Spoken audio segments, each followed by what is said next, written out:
S ಮುಂದಿನ ಕ್ಷೇತ್ರ ರಾಯಚೂರು. ರಾಜ ಅಮರೇಶ್ ನಾಯಕ್ ಅವರು ಇಲ್ಲಿ ಸಂಸದರು. ಈಗ ಬಿಜೆಪಿ ಆಸ್ಪಿರೆಂಟ್ಗಳು ರಾಜಗೌಡರು, ಸುರಪುರ XMLA ಮಾಜಿ ಸಚಿವ ರಾಜಗೌಡರು, ತಿಪ್ಪರಾಜ್ ಹವಾಲ್ದಾರ್, BV ನಾಯಕ್, ಶಿವನಗೌಡ ನಾಯಕ್ ಅವರ ಹೆಸರು ಕೂಡ ಎಲ್ಲ XMLAಗಳವರೇ. ಹೌದು. ರಾಯಚೂರು ಗ್ರಾಮೀಣ XMLA ತಿಪ್ಪರಾಜ್ ಹವಾಲ್ದಾರ್, MP BV ನಾಯಕ್, ಹೌದು, ಬಿಜೆಪಿಯಿಂದ ಮಾನ್ವೇಲ್ ಸೋತ್ರು, ದೇವದುರ್ಗ XMLA ಶಿವನಗೌಡ ನಾಯಕ್, ಹಿಂಗೆಲ್ಲ ಇದೆ. ಬಟ್ ಇಲ್ಲಿ ಪ್ರಬಲ ರಾಜಗೌಡ ವರ್ಸಸ್ ನಡೀತಿದೆ. ಗೆಲ್ಲೇಬೇಕು ಅನ್ನೋ ಲೆಕ್ಕಾಚಾರದಲ್ಲಿ ಹೌದು ಬಿಜೆಪಿ ಸ್ಟ್ರಾಟಜಿ ಮಾಡ್ತಿದೆ. ಯಾರಾದ್ರೂ ಬಿಜೆಪಿ ಗೆಲ್ಸ್ಕೋಬೇಕು ಅಂತ ಅನ್ನೋದು ಲೆಕ್ಕಾಚಾರ.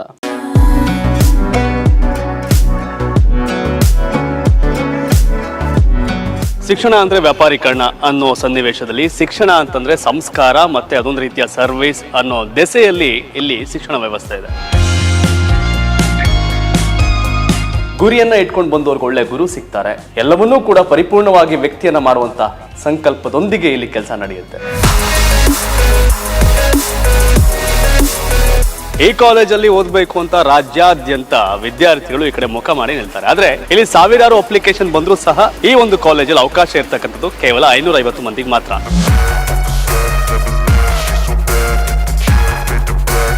ನಾಲ್ವರಲ್ಲಿ ಒಬ್ರು ಈ ಕಾಲೇಜಲ್ಲಿ ಒಳ್ಳೆ ಸ್ಕೋರ್ ಮಾಡಿ ಫ್ರೀ ಮೆಡಿಕಲ್ ಸೀಟ್ ಅನ್ನ ಪಡಿತಾರೆ. ಶಿಕ್ಷಣ ಜೊತೆಗೆ ಸಂಸ್ಕಾರ ಆತನ ಜೀವನದಲ್ಲೂ ಸಹ ಮೌಲ್ಯವನ್ನ ಕಲಿಸುವಂತ ಶಿಕ್ಷಣ ಸಂಸ್ಥೆ ಜ್ಞಾನಸುಧಾ ಸಂಸ್ಥೆಯವರು ಮಕ್ಕಳಿಗೆ ಉತ್ತಮ ಶಿಕ್ಷಣವನ್ನು ಕೊಡ್ತಾ ಇದ್ದಾರೆ.